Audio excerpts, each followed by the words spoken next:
Hello दोस्तों, नमस्कार, सलाम। अभ्यास पथ में आप सभी का हार्दिक स्वागत है। कैसे हैं आप सभी? उम्मीद है कि बहुत अच्छे होंगे। और पिछली वीडियो में हमने संख्याओं के प्रगुण पढ़ा था, तो आज हम और संख्याओं के प्रगुण और परिमेय संख्याओं के बारे में पढ़ा था। तो परिमेय संख्याएं क्या होती हैं, एक बार हम आपको फिर से याद दिला दे रहे हैं। परिमेय संख्या वो होती है जिनको p/q के रूप में लिखा जा सकता है, और उसमें एक कंडीशन ये भी है कि q कभी भी जीरो नहीं होना चाहिए।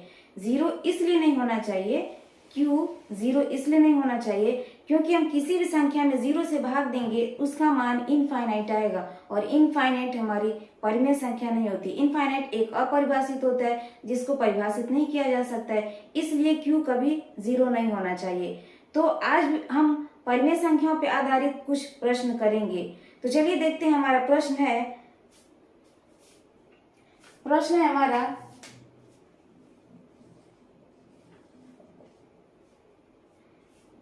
पूर्ण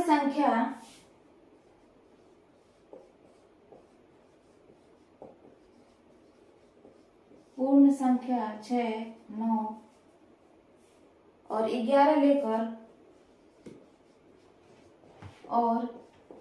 लेकर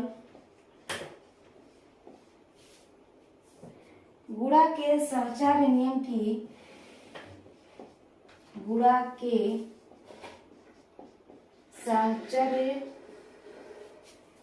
की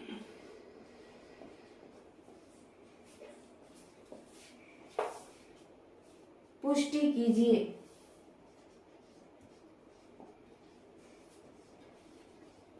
गुणा के साहचर्य नियम की पुष्टि कीजिए। गुणा का साहचर्य नियम क्या होता है? गुणा का साहचर्य नियम ये होता है कि a गुणे b गुणे c बराबर, गुणा के साहचर्य नियम ये होता है कि ये जो ब्रैकेट यानी कि कोष्टक है पहले लगेगा और तीसरी संख्या बाद में बाहर गुणा होगी, और इधर क्या होगा कि जो यहाँ की पहली संख्या होगी वो बाहर गुणा होगी, बाकी ब्रैकेट शिफ्ट हो जाएगा यानी कि b और c पे चला जाएगा। यहाँ से b गुणे c। अब हम इसको पढ़ेंगे कैसे? a गुणे b गुणे c और बराबर a गुणे b गुणे c, यानी कि a का b में गुणा करने पे जो गुणनफल आएगा उस गुणनफल को c से गुणा करेंगे, और इधर b और c का गुणा करेंगे, इनका गुणनफल a से गुणा करेंगे तो दोनों का मान बराबर होगा। तो यही है गुणा का साहचर्य नियम। तो क्वेश्चन है हमारा, पूर्ण संख्या 6, 9 और 11 लेकर गुणा के साहचर्य नियम की पुष्टि कीजिए। तो चलिए हम गुणा के साहचर्य नियम की पुष्टि करते हैं। और गुणा का साहचर्य नियम यही है, a cross b cross c बराबर a cross b cross c, यानी कि a गुणे b गुणे c बराबर a गुणे b गुणे c। तो संख्या हमारी 6, 9, 11। अब 6, 9, 11 को हम a b c मान लेते। मानिए कि 6 हमारा a है, 9 b है और 11 हमारा c है। अब गुणा का साहचर्य नियम ये है कि a गुणे b गुणे c बराबर, यहाँ से हम a गुणे b गुणे c लिखेंगे। अब यहाँ से a b c क्या है? 6। यहाँ से a हमारा 6 है गुणे 9 और यहाँ से c का मान 11 है। अब हम ब्रैकेट यहाँ से शिफ्ट करेंगे, यानी कि 6 गुणे 9 गुणे 11, ये ब्रैकेट यहाँ पे शिफ्ट हो जाएगा, बाकी इनके मान में कोई परिवर्तन नहीं होगा। तो अब यहाँ से क्या होगा?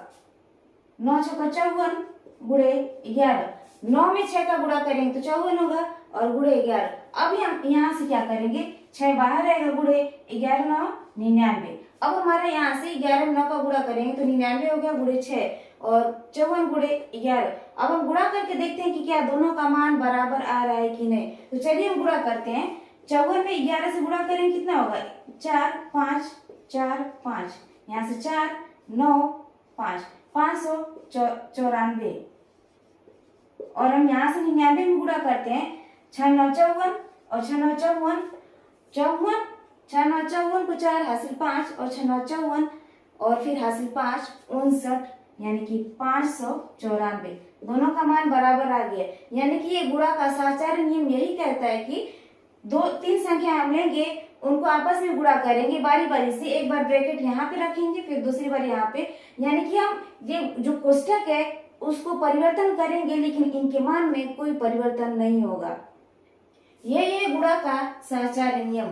गुणा का सहचार्य नियम यही कहता है कि संख्याओं को आपस में गुणा करिए और इनको चाहे पहली संख्या को दूसरी संख्या के साथ गुणा करके तीसरी संख्या के साथ करिए या दूसरी और तीसरी संख्या को गुणा करके पहली संख्या के साथ गुणा करिए, उनके मान में कोई परिवर्तन नहीं होगा।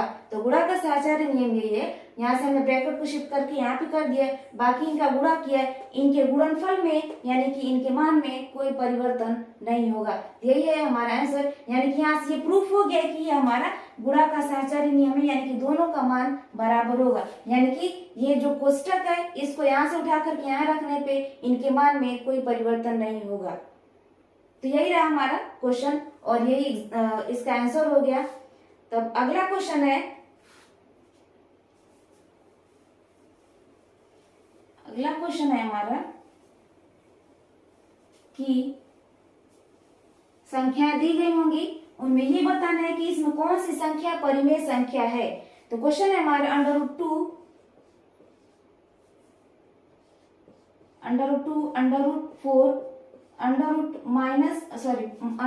√0.4 और √0.2 में परिमेय संख्या क्या है। में परिमेय संख्या है या क्या है।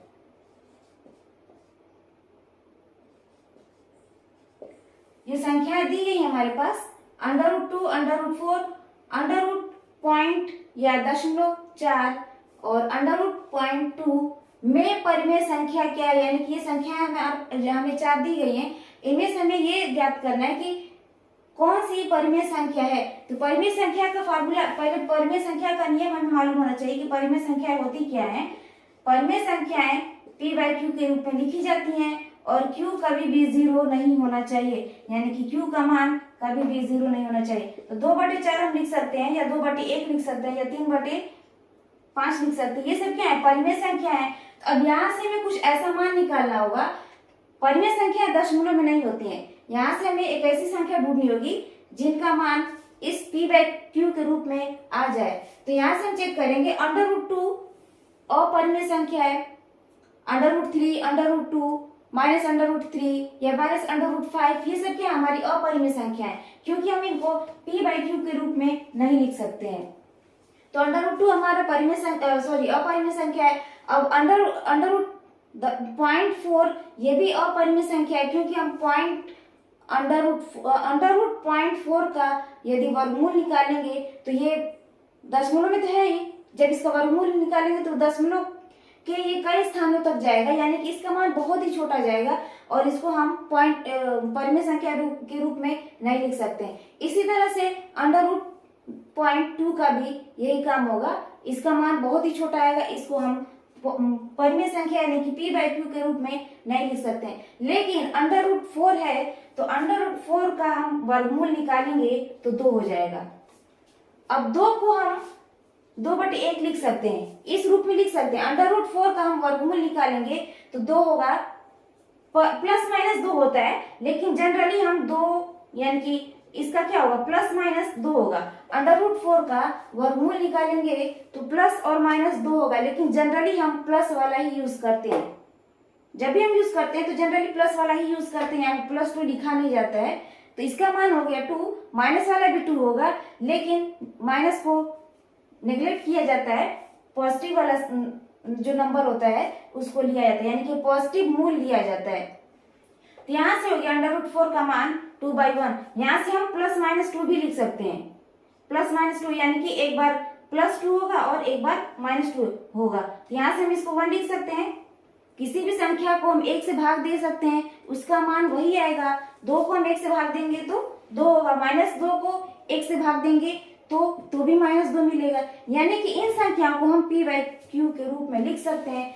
जिन संख्याओं को p/q के रूप में लिख सकते हैं वो हमारी क्या कहलाएंगी, परिमेय संख्याएं कहलाएंगी, परिमेय संख्या होगी।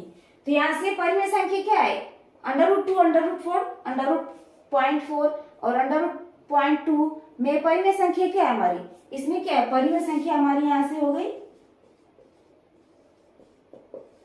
परिमेय संख्या बराबर 10√4, यानी कि हम इसको √4 को कैसे लिख सकते हैं, 2 लिख सकते हैं, 2/1, यानी कि ये p/q के रूप में हो गया। इसमें q 0 नहीं है, q का मान यहाँ पे 1 है और p का मान 2 है, इसलिए √4 ये परिमेय संख्या है। इसी तरह से परिमेय संख्याओं पे आधारित जोड़, घटाना, गुणा, भाग सब देखिए, हम सब देखेंगे बारी बारी से, एक एक करके सॉल्व करते चलेंगे। चलिए हम और एग्जांपल लेके दे सकते हैं, क्वेश्चन हमारा और भी है। क्वेश्चन है परिमेय संख्या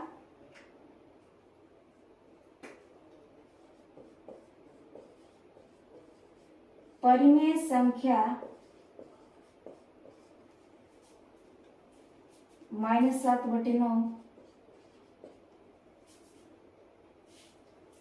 -5/21 और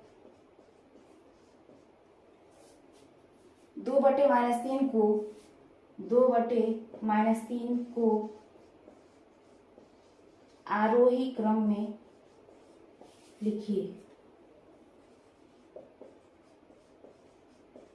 आरोही क्रम में लिखिए।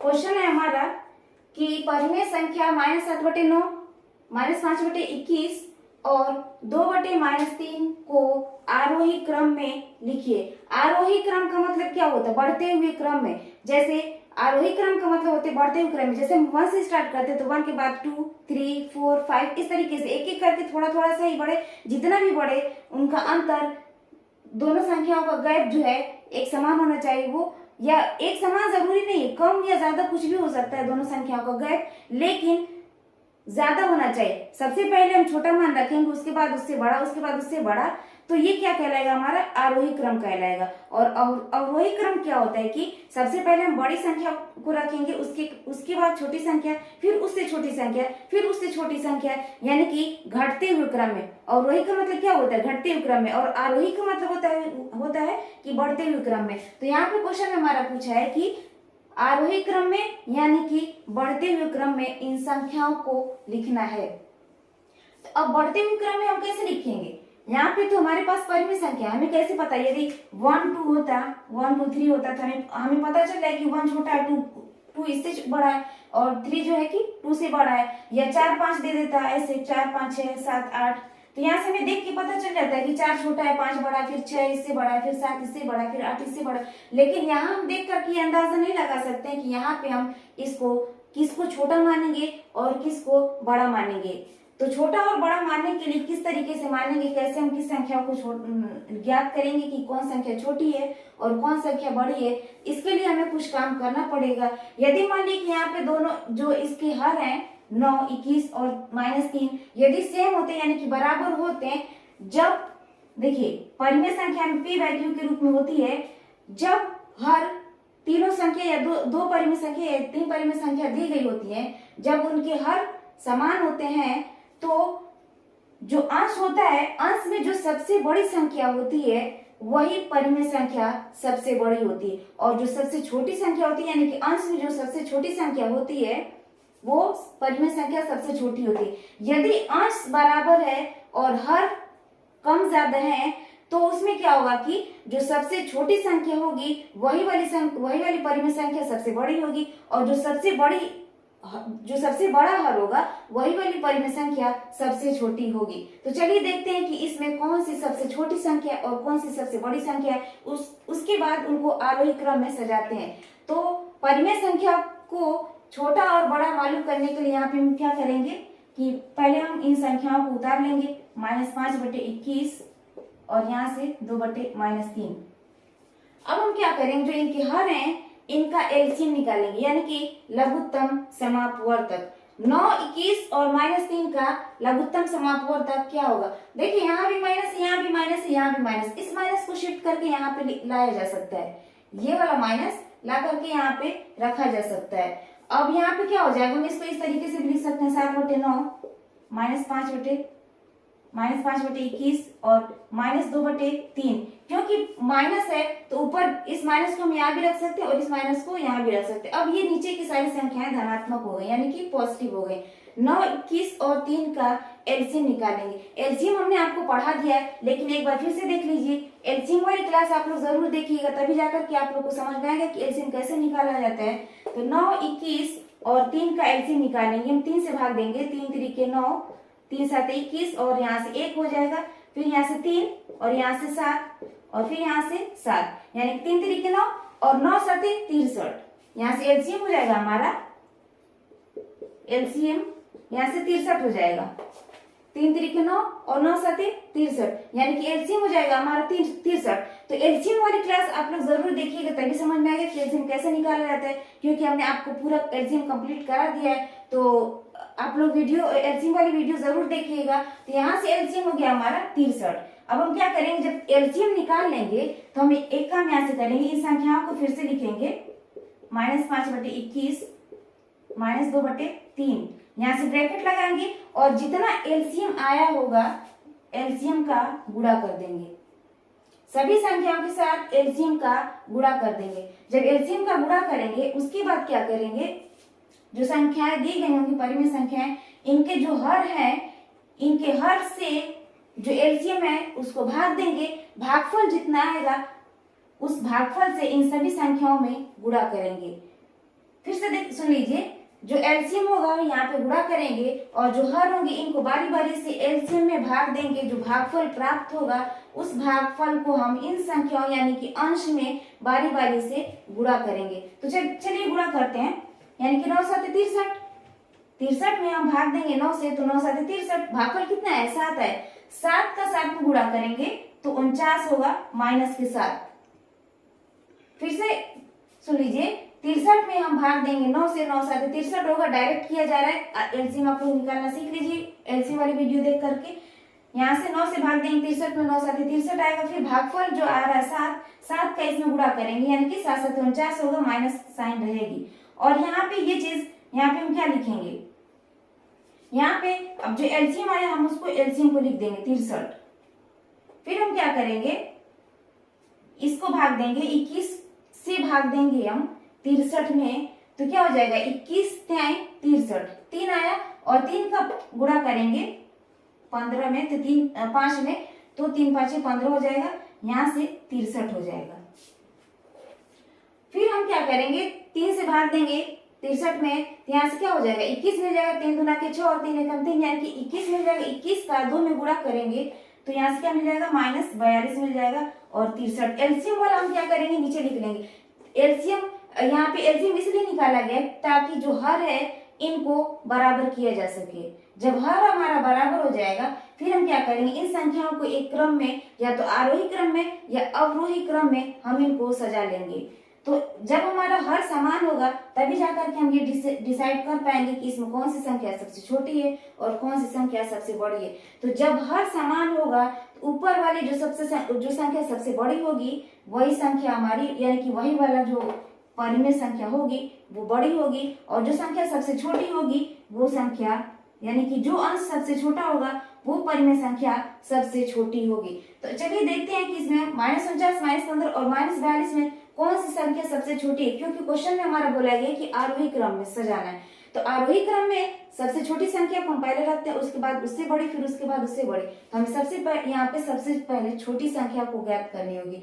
तो जब हर तीनों के समान है तो ऊपर जो संख्या सबसे बड़ी होगी वही संख्या सबसे बड़ी होगी, और जो संख्या सबसे छोटी होगी वही संख्या सबसे बड़ी होगी। तो देखिए यहाँ पे यदि सारी संख्या प्लस में होती तो हम तुरंत डिसाइड कर लेते, लेकिन यहाँ पे सभी संख्या माइनस में है। तो एक चीज ये भी जानना होगा कि यहाँ से हम एक नंबर लाइन खींचते हैं, ये नंबर लाइन यहाँ से 0 1, यहाँ से 1 2 3 4 5 डॉट डॉट, यहाँ से लेंगे -1 -2 -3 -4। अब हम क्या करेंगे, जैसे 0 से दाएं तरफ बढ़ेंगे ये संख्याएं बढ़ती हुई चलेंगी, 1 2 3 4 डॉट डॉट, यानी कि इनका मान बढ़ती हुई जाएगा। लेकिन जैसे हम 0 से लेफ्ट में आएंगे तो ये संख्याएं -1 है, -2 है, देखने में तो बड़ी लग रही है कि 1 के बाद 2, 2 के बाद 3, 3 के बाद 4, देखने में जरूर बड़ी लग रही है, लेकिन ये माइनस है। इस वजह से जब ये लेफ्ट से 0 से जितना ही हम लेफ्ट की ओर बढ़ेंगे ये संख्याएं छोटी होती जाएंगी।